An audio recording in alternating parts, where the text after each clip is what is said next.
Use होती है उसे बोलते हैं लॉजिकल रीजनिंग, कि आप अपने दिमाग से लॉजिक बनाते हैं कि सवाल क्या कह रहा है, क्या गिवन कर रहा है और क्या डिमांड कर रहा है।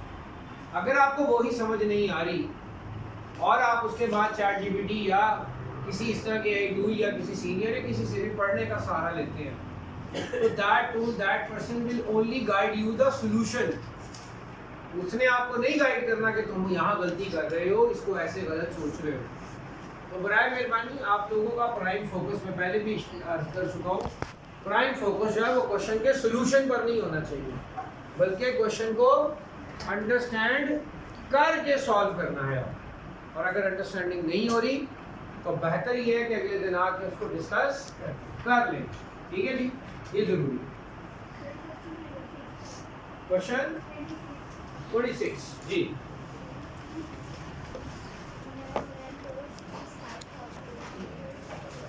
यार ये पंखा जरा आगे वाला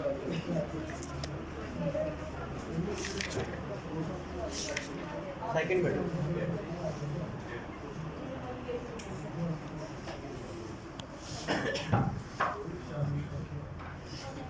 शाबाश भाई, बातें नहीं साइलेंस सुने। क्वेश्चन नंबर 26 है, एमसीक्यू है। Question 26, a man borrows rupees 5000 2 साल के लिए एट 4%।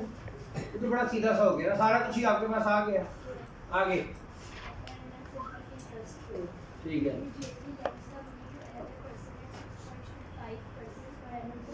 ठीक है, यही अमाउंट उतने टाइम के लिए 6.5% के साथ आगे लोन दे दीजिए। फिर तो क्या इशू है?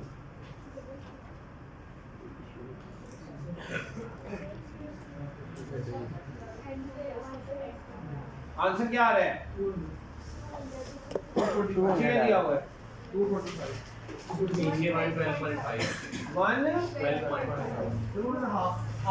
वो हाफ 1 साल का होगा है ना। उसने आपसे आपको ये जरूर कहा है कि जनाब 2 साल के लिए लोन लिया और 2 साल के लिए लोन, लेकिन अब जरा रिक्वायरमेंट पड़े गौर से। 1 साल के लिए निकालना है आप। वर्किंग कितने साल के लिए मांगी है? 1 साल के लिए मांगी है। दैट इज व्हाट 5000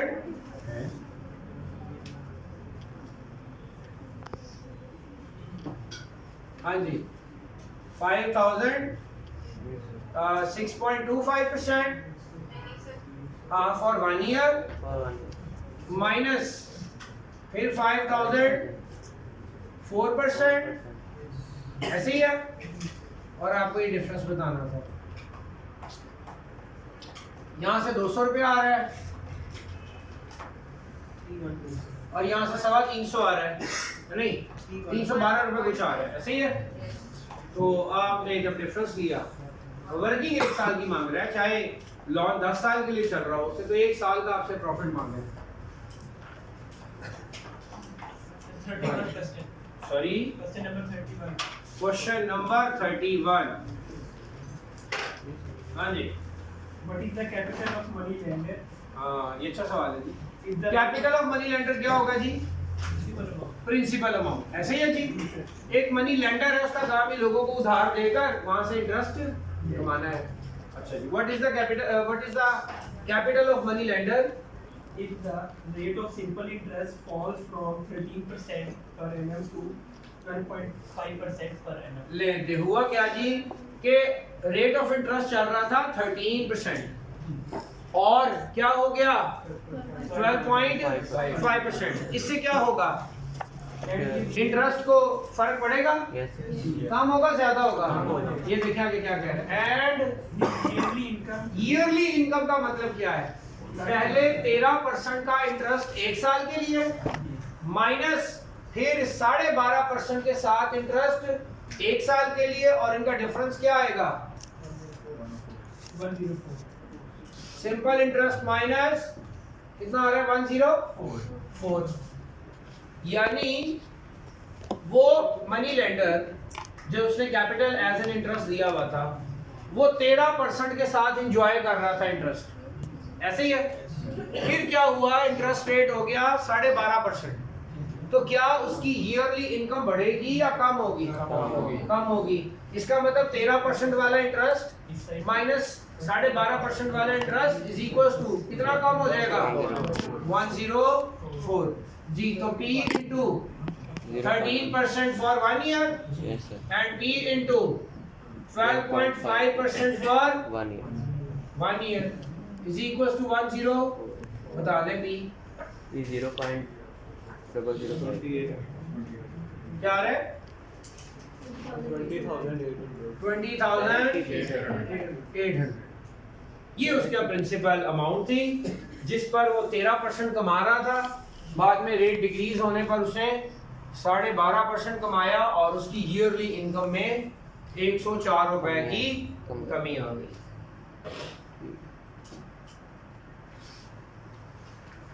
ठीक है जी। MCQ 37.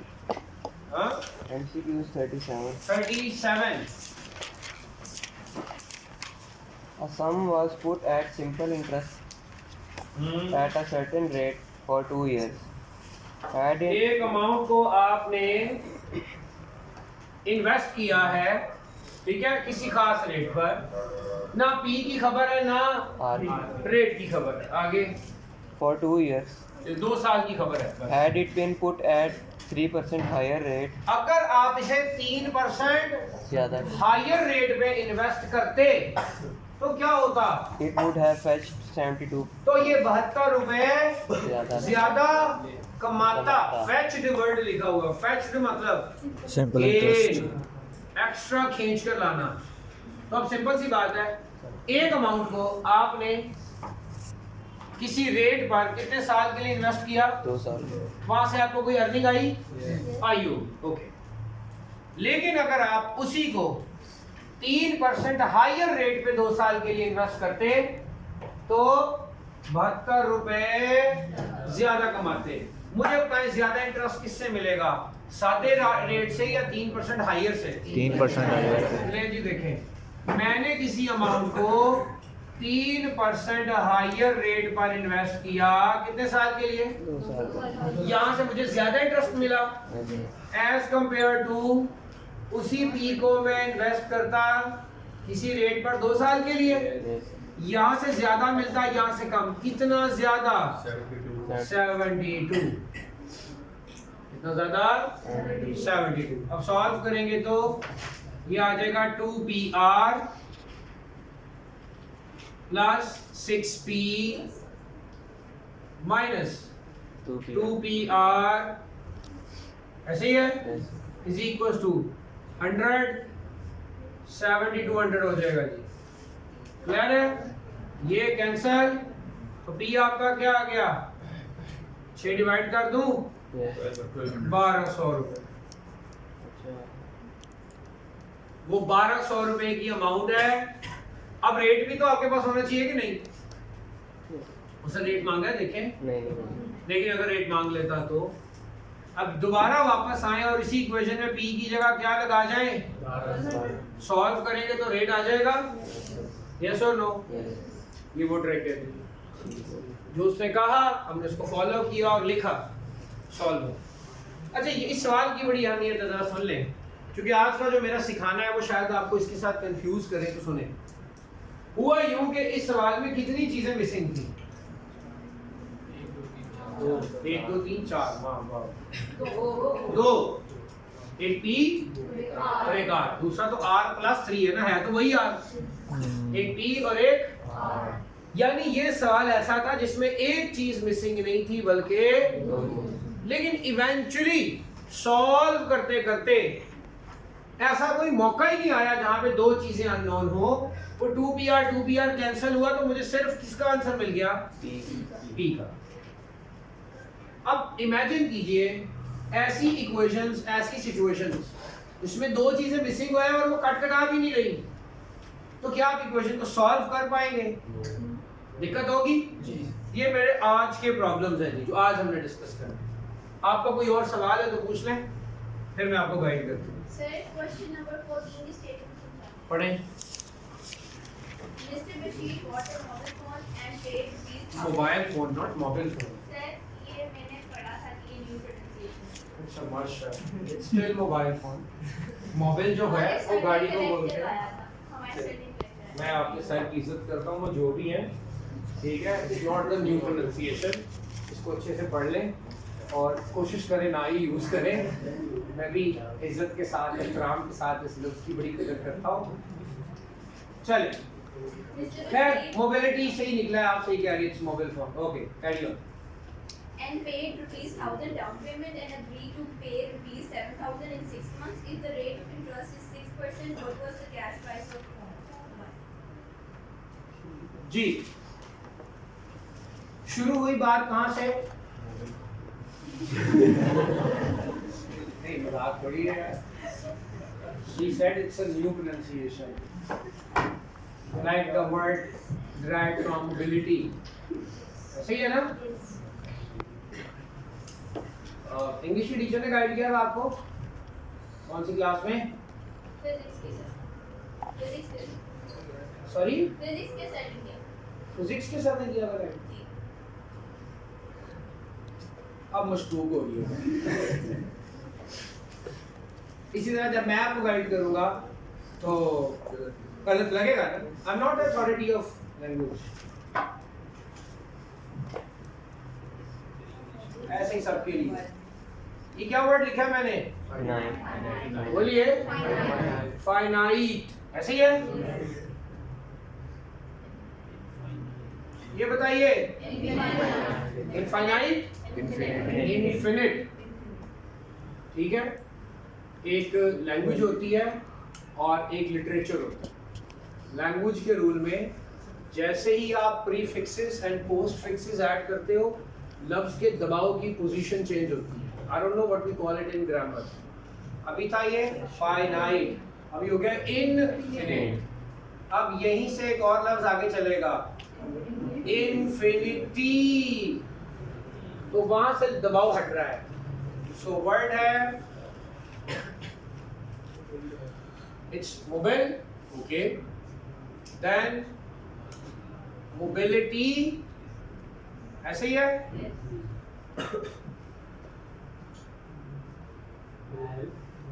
ये क्या है? Mobilization. अब लाए क्यों किया, मोबिलाइजेशन क्यों नहीं किया?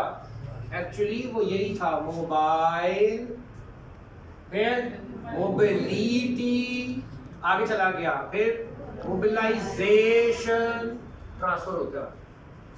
ग्रामेटिकल रूल है, मैंने अभी नहीं बताया। चले वापस, वही वो दोबारा भाई ने, दोनों ठीक है, एक ब्रिटिश है, एक नहीं ऐसा कुछ नहीं है, ये हमारे बहाने हैं। फिर नहीं मैं बताता हूँ, उसकी बात कर लेते हैं। आपको आप चाइनीज है ना, चाइनीज भी दो तरह की, एक ट्रेडिशनल और एक modern। Mandarin. अब हुआ यूं है कि हमने ना चीज़ों को सीखने के बहाने बनाए। हमें छोटी क्लासेस में बताया गया कि ए आई ओ यू से कोई लफ्ज स्टार्ट हो रहा हो तो शुरू में एन लगा दो, है ना। बाद में जाके मैं पता लगा नहीं, खाना खराब ऐसा तो नहीं है, एसएमएस से पहले भी एन लगेगा। सेंड आ एसएमएस और send an SMS, send an SMS, क्यों? इसके शुरू में तो ऐसा, ओ भाई नहीं, आपने साउंड देखना है। इफ इट बिगिंस विद ये वोवेल्स की पहचान यही है, किसको बोलते वक्त होंठ और जुबान आपस में नहीं मिलते। All sound are came from your epiglottis, from the epiglottis. ये वोवेल्स की पहचान है। व्हाई दीज आर वोवेल्स, बाकी क्यों नहीं? और वोवेल्स भी नहीं है खाना खराब, वोवेल्स है, ठीक है, वाउल्स भी आप कह सकते हैं इसको। ये है फर्क ब्रिटिश और अमेरिकन, ठीक है। खैर, तो लैंग्वेज की अगर आप बात करें तो मैं वैसा बताऊं, कोशिश करें कि जब आपको ऐसी कोई नई चीज़ मिले तो उस पर प्रॉपर सर्च करें। और अगर कोई आपको कह रहा है ना ब्रिटिश और अमेरिकन का फ़र्क है, उसको तो सुने ही ना। ये एशिया के अंदर सिर्फ मसला है। एशियन टीचर्स और एशियन कम्युनिटी ने जो एजुकेशन में एक्सेंट्स को अलग किया ना, उन्होंने क्या किया, one is Britain and one is America. तो भाई उनके तो स्पेलिंग्स का भी फर्क है।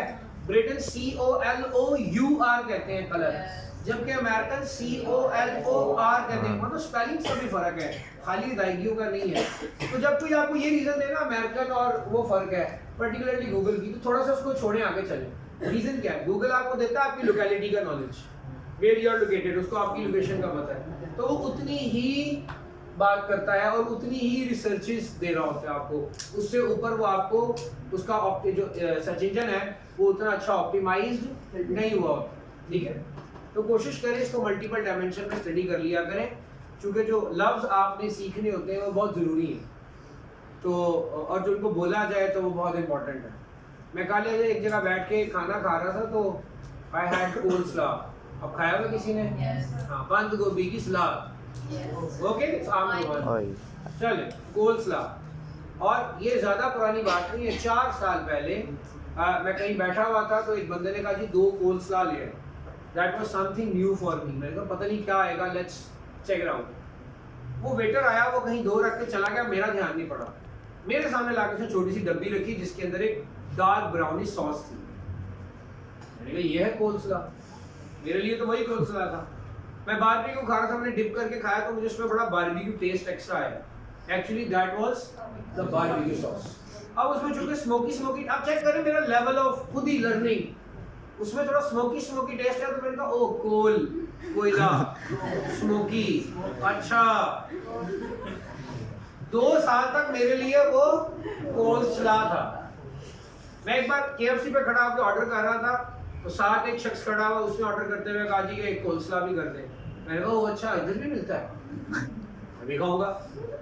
मैं 5-7 लोगों के लिए ऑर्डर कर रहा था, मैंने कहा 2 कोल्स्ला मेरे भी। मैं टेबल टैग लेके आके बैठ गया हूँ, थोड़ी देर बाद वेटर आया, सामान रख के चला गया। अब जितने कॉन्फिडेंटली वो रख के गया, जितने कॉन्फिडेंटली KFC वालों ने भेजा है, उनकी गलती के इम्कानात कम है, मेरे ज़्यादा नहीं। तो मैंने कहा यहाँ तो वो ब्राउन सी सॉस ही नहीं नजर आ रही, ये क्या इन्होंने भेज दिया, और कोल्स्ला इतना महंगा। अगर आप लोगों ने KFC खाया तो वो अच्छा खासा देते हैं, ठीक है, वो थोड़ा उधर नहीं, अच्छा खासा बाउल होता है वो। तो मैंने कहा यार इसके पैसे भी ज़्यादा काट लिए। अब मैंने वेटर को बुलाया, अब मैं चौड़ा हो रहा हूँ, मैंने कहा ये ऑर्डर पूरा है? कहता हाँ ये ऑर्डर पूरा है। मैंने बिल उठा के सामने रखा, मैं चेक करें, कहता जी सर पूरा है। मैं कहा मुझे भी चेक कराएं। अब मैं तो सीखने के चक्कर में था, मैं कहा मैं आपको पड़ी ना मार दूं, पकड़ा जाऊंगा। उसने कहा sir these are the burgers, ये and these are 2 कोल्स्लास। मैंने कहा ये है कोल्स्ला, आप दिल में, उसको तो नहीं कहा।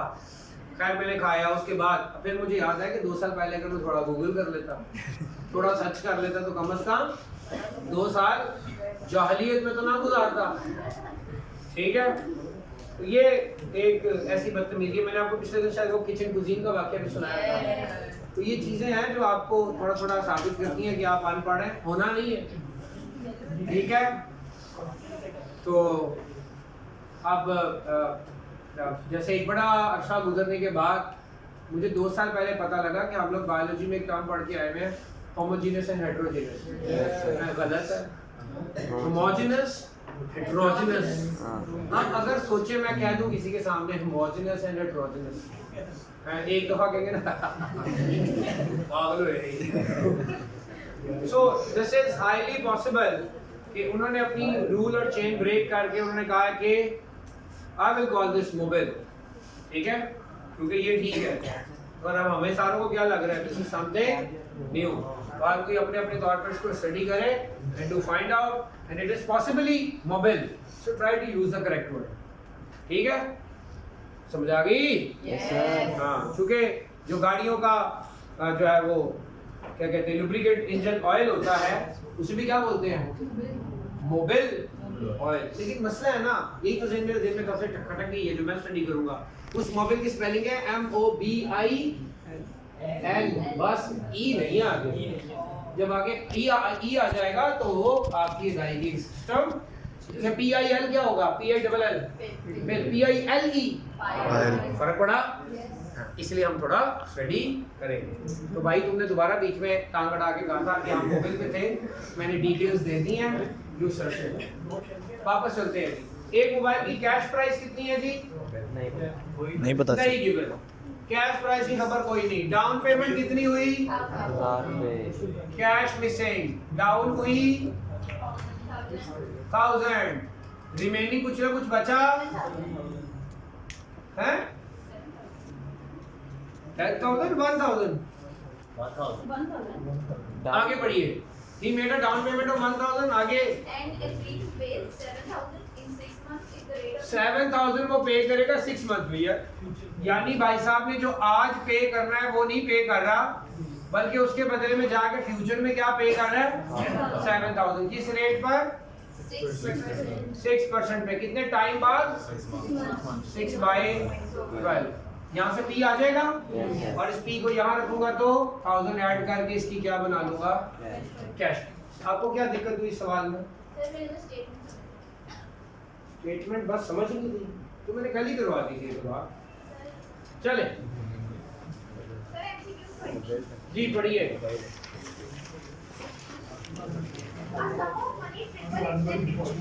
बस भाई sum of money triple itself p कितना ले लो 100 फ्यूचर वैल्यू 300 इन कितने साल 15 years and 6 months रेट निकाल लेंगे 15.5 क्या आ रहा है रेट 15 year और 6 month को कैसे लिखा आपने 15.5 ऐसे 15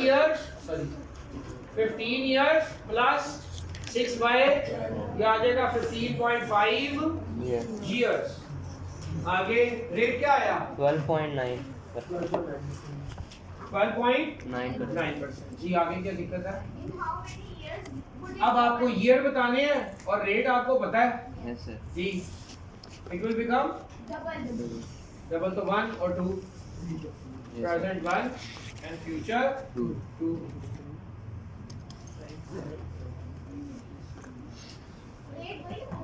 हाँ ना पहली वाली इंफॉर्मेशन से मिसिंग रेट मिला, अगली इंफॉर्मेशन है वो रेट यूज कर दिया।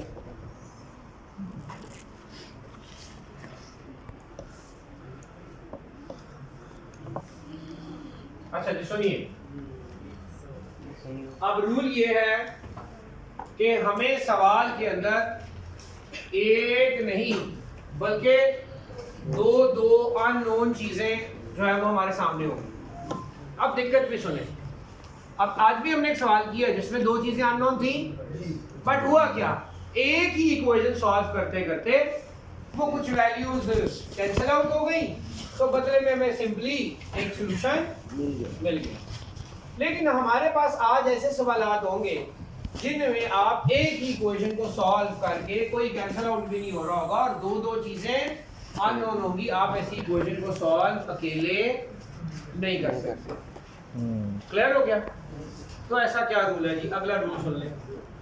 मैथमेटिक्स का रूल ले लें जी। मैथमेटिक्स ने एक स्ट्रेट अवे रूल दे दिया होगा आपको, वो क्या है कि भाई अगर किसी इक्वेशन के अंदर कोई एक चीज अननोन होगी तो आपके पास इक्वेशन भी एक ही होगी, बाकी सब चीजों को दूसरी तरफ मल्टीप्लाई डिवाइड फड़काते जाएं, आपको वो अननोन चीज बरामद हो जाए। लेकिन अगर किसी इक्वेशन में कितनी चीजें अननोन हुई, दो, कितनी चीजें अननोन हुई, और आप सबको इधर उधर मल्टीप्लाई डिवाइड करने के बाद भी उनके आंसर्स, तो याद रखिए ये क्वेश्चन अधूरा होगा। रूल के मुताबिक जब दो चीजें अननोन होंगी तो आपको इक्वेशंस भी दो गिवन होंगी। अब आप याद कीजिए, जब तक आपने क्वाड्रेटिक इक्वेशन सॉल्व की छोटी क्लासेस में, तो how many quadratic equations in a question, एक ही होती थी। उसी पे फॉर्मूला कंप्लीटिंग स्क्वायर या फैक्टराइजेशन लगाते थे और बदले में आपको दो आंसर्स मिलते थे।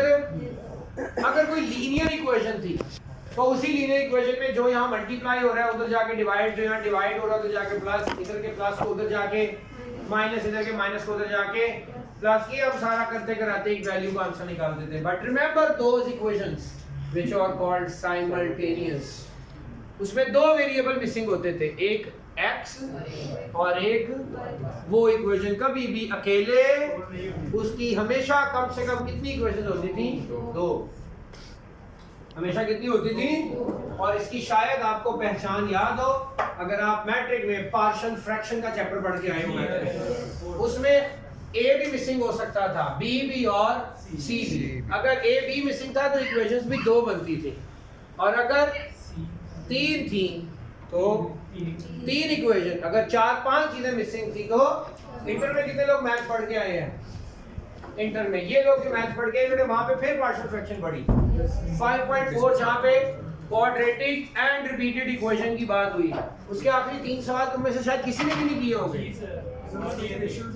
36 I solve at my time, शौक में बैठे, मेले बैठे थे पार्क में, ठीक है, तो 4 लोग बैठे सॉल्व करते, एक बंदा नहीं, मतलब मैं इतना काबिल नहीं हूँ कि मैं खुद ही इक्वेशन इधर से उधर से लगाता, 4 सोच रहे थे, 4 दिमाग बैठे सोचेगा अगर इसको यहाँ से वहाँ करेंगे, वहाँ से वहाँ करेंगे, 36 इक्वेशन कंस्ट्रक्ट हुई थी और फिर कहीं जाके कुछ 4-5 सफ़ों पे वो सॉल्व हुआ।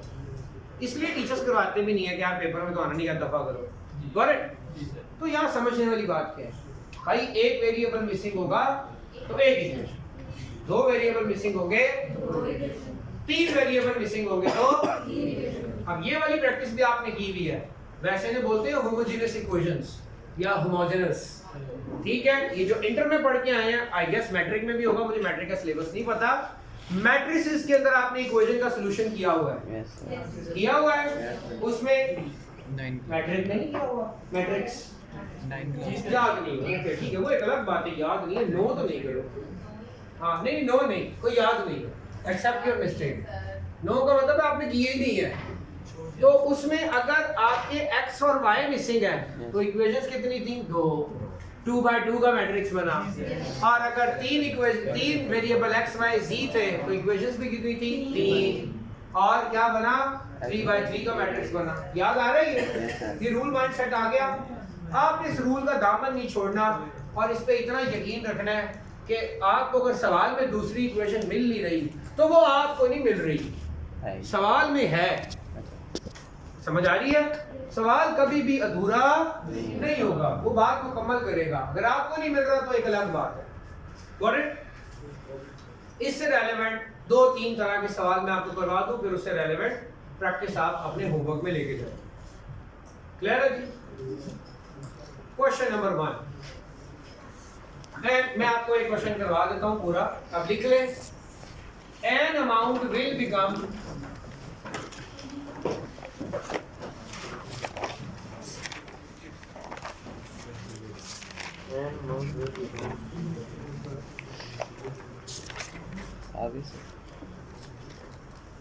an amount will become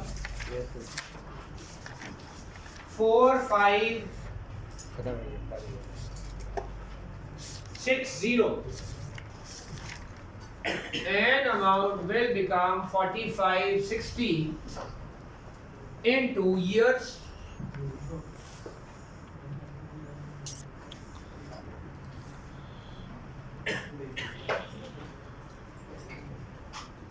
G. An amount will become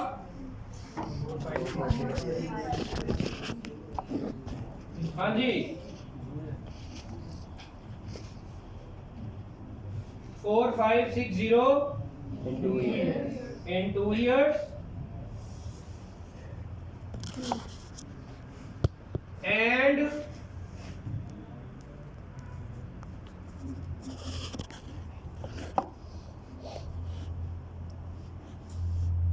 six two four zero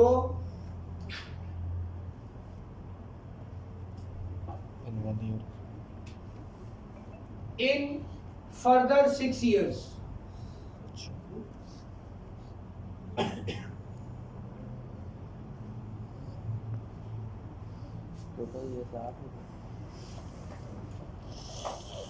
In further 6 years.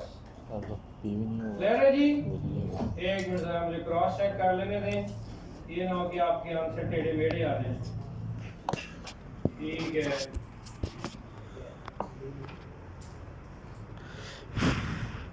Okay,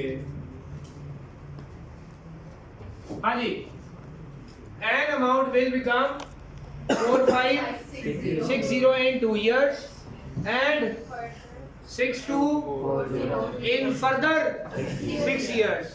What is the rate of interest? Low. What is the or what is that amount?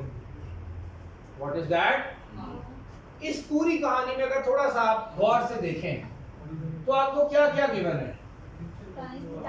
Time given है, एक नहीं 2 बार, और future value given है, एक नहीं 2 बार, तो 2 future value के और फॉर्मूला लगेंगे। पहले वाला section, an amount will become in तो बताएं कैसे लिखूं इसको इक्वेशन में 4 5 6 0 is equals to P into R into 2 समझ आई? अब how many things are missing? 2 solve करके आंसर निकाल सकता हूँ यूं? नहीं, यूं नहीं निकलेगा, इसी से नहीं निकलेगा।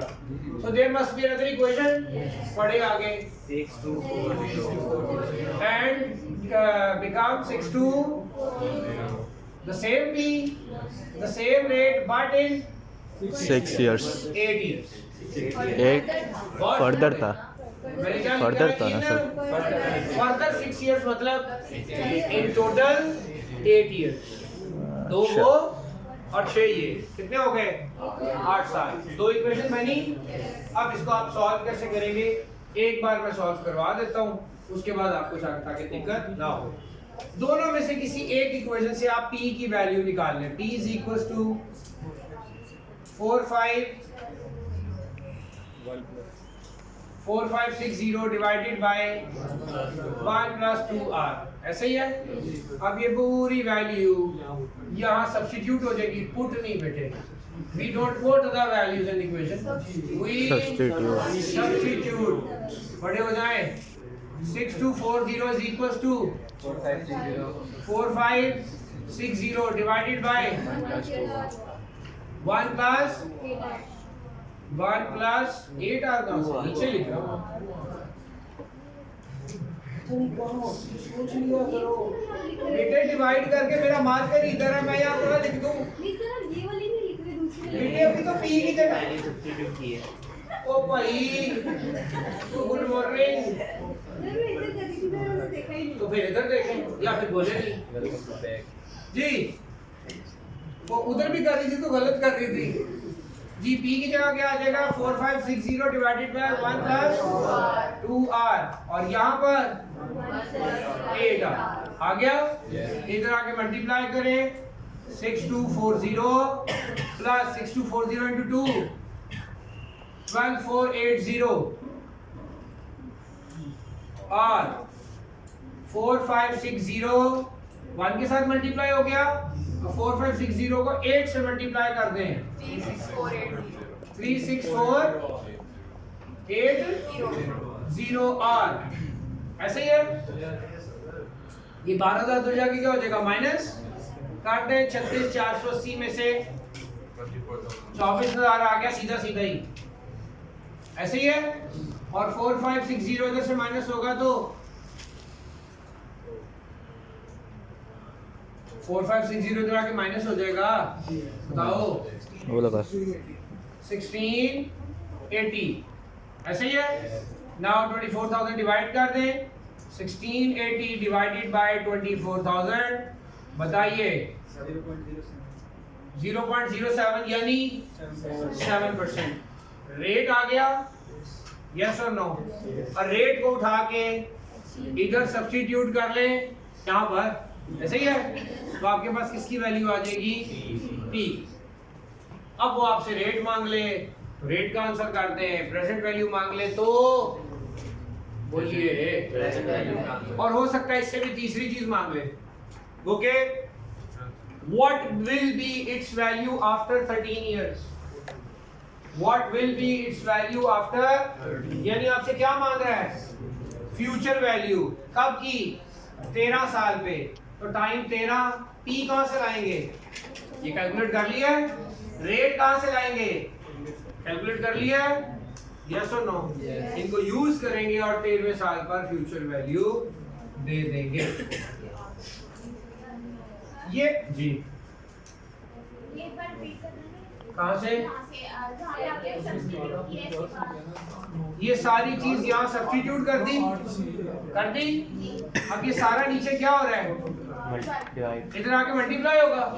62401 से मल्टीप्लाई हो गया ऐसे, 62402 से मल्टीप्लाई हो गया ऐसे। अच्छा इधर भी अंदर मल्टीप्लाई कर दिया।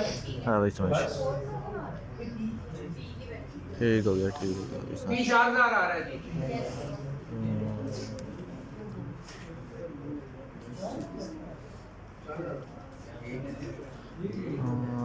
चलो बेटे, इतनी की मुश्किल बात नहीं थी कि 4 बंदे जोड़ के हो, अपना अपना कर लो। हाँ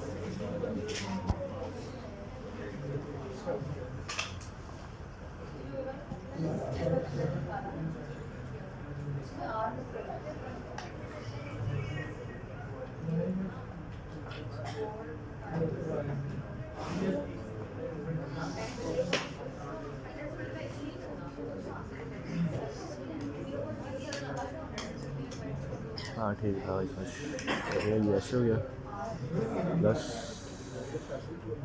उससे मल्टीप्लाई उससे ठीक हो गया हाँ इसमें हाँ जी क्लियर है? यस ये आपका हो गया वन टाइप ऑफ क्वेश्चन। अब जरा दूसरा सुनिए जी। 764 कर ले इसको बात। रोजाना सुबह आप स्पेशल साइलेंट चैट सॉरी पिछले सेक्शन में भी बचता था, अभी भी रोजाना जितना बैठी होती है उस दिन बचता है। डेली दो आप है तो काइंडली कवर कर रहे हैं इस सर्कल को। Thank you. वैसा हुआ था मोबाइल बजने पे मैं को याद दी भी है, लेकिन रोजाना बज रहा है इसका मतलब कोई तो बात है। आप क्लास में कोई अम्यूजमेंट का बहाना दे दिया हो, हम इग्नोर कर रहे हैं। चलिए तो हमारे पास जो सेकंड लेवल क्वेश्चन है वो सुनिए। वो क्या है कि कल हमने एक चीज पढ़ी कि यार मैंने एक अमाउंट एज ए लॉन ली और एक वही अमाउंट आगे एज ए लॉन। अब यहाँ पर जो बात सेम थी वो क्या थी कि दो बोथ अमाउंट्स आर, तो हमने कहा कि simple interest minus simple interest. अभी जाके ले लेंगे, सिंपल अभी ले लेंगे, देखो ना अभी ले ले, कुछ ऐसे ही है? टाइम है ना, मुझे अभी चाहिए। वाह गुड, सात तो देना पड़ता। और भी बजा लो, सारे ऑन कर लो कर लो। मुझे बताओ, मैं बारी बारी मिस कॉल कर देता हूँ। मैं अपना ही फोन साइलेंट कर दूँ, इधर भी मारो एक मिस कॉल। हाँ 5 मिनट अब यूज आया कर लेते हैं, आपके दिल को सुकून इत्मीनान कल भी राहत मिलेगी। चले सुने जी। अब हुआ यूं कि आपको इन सवालों में सेम अमाउंट्स कहा गया तो आपने लिखा पीपी, यस और नो। और अगर आपकी वो मिसिंग थी तो आपने सॉल्व किया तो उस पी का आंसर भी मिल गया। नो जस्ट इमेजिन कि इसी सिचुएशन के सवालों में दोनों अमाउंट्स को डिफरेंट कर दिया जाए। दोनों अमाउंट्स को क्या कर दिया जाए? डिफरेंट कर दिया जाए। मिसाल के तौर पर कह दिया जाए कि we don't know what are those amounts, there are two amounts but those are different, those are अब दोनों की जगह PP लिखूंगा नहीं, एक को मुझे चाहते ना चाहते हुए भी क्या अज्यूम करना पड़ेगा X, और दूसरे को क्या अज्यूम करना पड़ेगा Y। समझ आई? एक को क्या अज्यूम करना पड़ेगा X और एक को क्या अज्यूम करना पड़ेगा Y। तो हुआ यूं कि जब X और Y दो वेरिएबल्स आ ही गए तो इसका मतलब है there must be another equation as well. अब सिचुएशन सुनो, पहले सादी सिचुएशन कल वाली बात, फिर उसमें आज वाला तड़का ऐड करेंगे। I gave an amount this at 10% for 2 years, okay, and the same amount to this at 15% for 2 years। अब दोनों में दो पी मिसिंग है, यस और नो, लेकिन मैंने क्या वर्ड बोला है? सेम अमाउंट का मतलब दोनों पी सेम है, okay. If the total interest I will get after 2 years is 1500, इसका मतलब है simple interest plus the simple interest equals to 1500, ऐसे ही है, यस और नो। और मैंने साथ क्या कह दिया जी कि इसको सॉल्व करें तो पी आपका सॉल्व हो गया। कोई दिक्कत आई कल तक यहाँ? अब दिक्कत सुने। I gave an amount to this at 10% for 2 years and gave another amount to this at 12% for 2 years. अब बताएं इन दोनों सिचुएशंस में P सेम है अलग, तो इसमें से किसी एक P को मुझे X अज्यूम करना पड़ेगा और दूसरे को मुझे Y अज्यूम करना।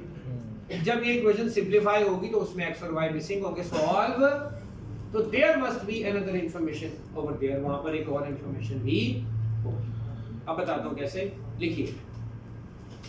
a person invested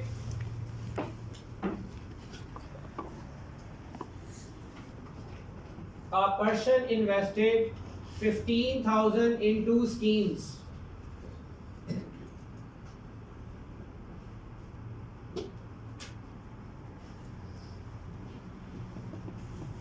A person invested 15,000 into schemes.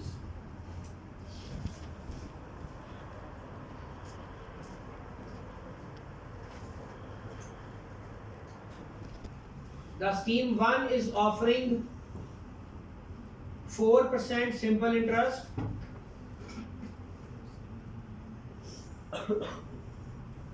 and scheme B is offering 8% simple interest.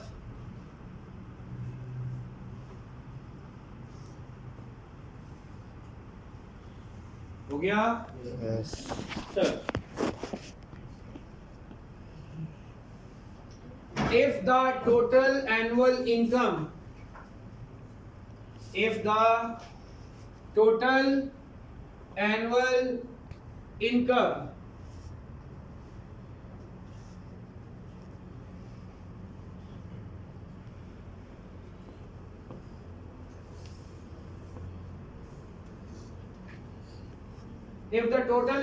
income is 1,000,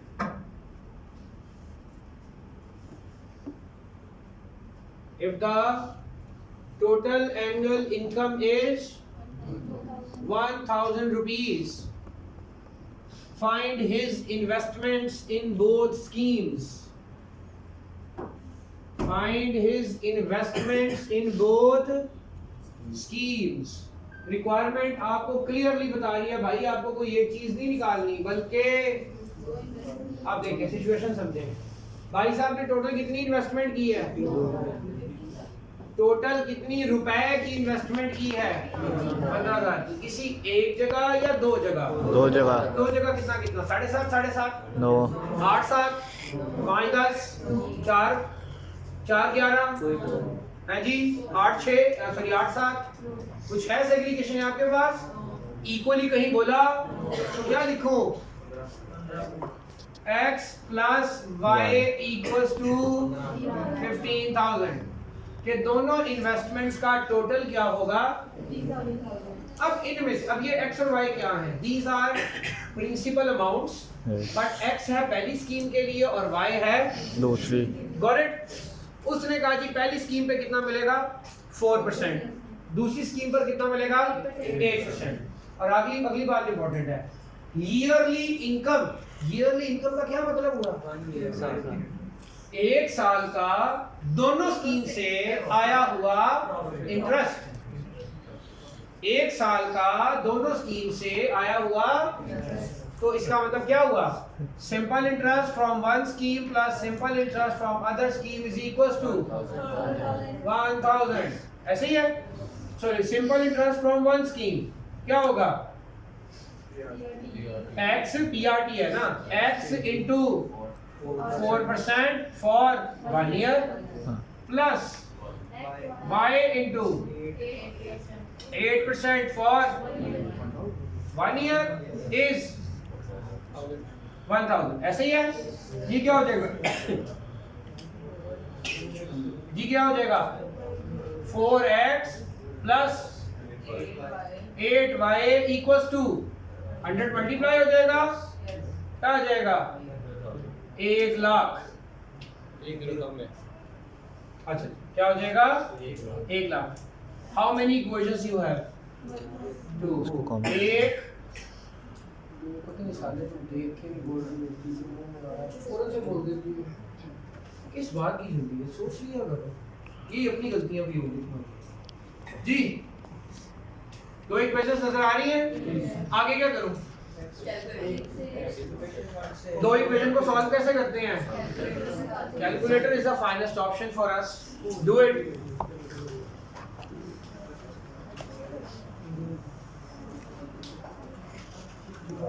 mod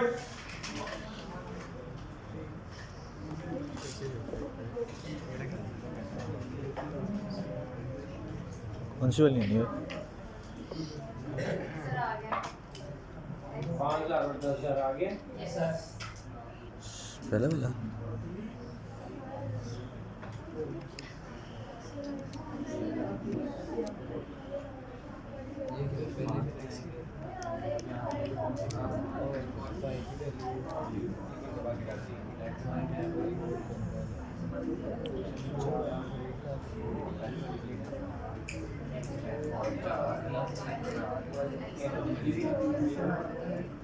ये शामिल कोई वाला नहीं कोई पता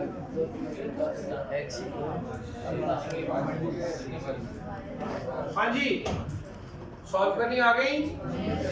x आ गई 5000 और y आ गया 10000। अब इसकी रिक्वायरमेंट पे जरा ध्यान है, गौर से सुनिएगा। Requirement number 1, locate what are two investments. क्या आंसर करोगे? 5000 एंड 10000, ऐसे ही है। Yes. What is the least investment? 5,000. What is the highest investment? What is the difference between two investments? 5000। समझ आ रही है? Yes. Okay. What is the investment made at 4%? हाँ अभी What is 5000 the investment made at वो पहली वाली 4%? भी डाली ना x + y = 15 X का आंसर क्या आ रहा है? 5000। दो वाली What is डाली the ना, दो investment इक्वेशन है, वो वाली made एक ही वाली। at 8%? बात समझ आ रही है? यस लाजमी नहीं है ये दो इंटरेस्ट का टोटल हो। वो कह सकता है कि ही विल गेट, यही मैं बोल देता हूँ, वो आपको कह देगा इसी सवाल में सेम रिक्वायरमेंट सेम आंसर, लेकिन क्या कहेगा? If he will get 600 rupees more interest from 8% investment then add 4% investment। क्या कहा उसने? He will get 600 rupees more from 8% investment। 8% वाली इन्वेस्टमेंट से 600 रुपया ज्यादा मिलेगा as compared to 4% वाली 4% वाली। इसका मतलब है 8% वाला इंटरेस्ट माइनस 4% वाला इंटरेस्ट इज इक्वल टू 600। अब इक्वेशन क्या बनेगी? 8x - 4y। नहीं यार उल्टा हो गया, नहीं इधर y भी आएगा ना, इधर y आएगा और इधर x आएगा जी। अब इक्वेशन क्या बन जाएगी? -4x + 8y = 600। अब ठीक है, अब इन दोनों इक्वेशन को डालें, आंसर यही मिलेंगे आपको। वो मेरे माइंड में कैलकुलेटेड है तो मैंने सिचुएशन बना ली है। बुक दिखा रहा है, किसकी बुक को मारती हुई?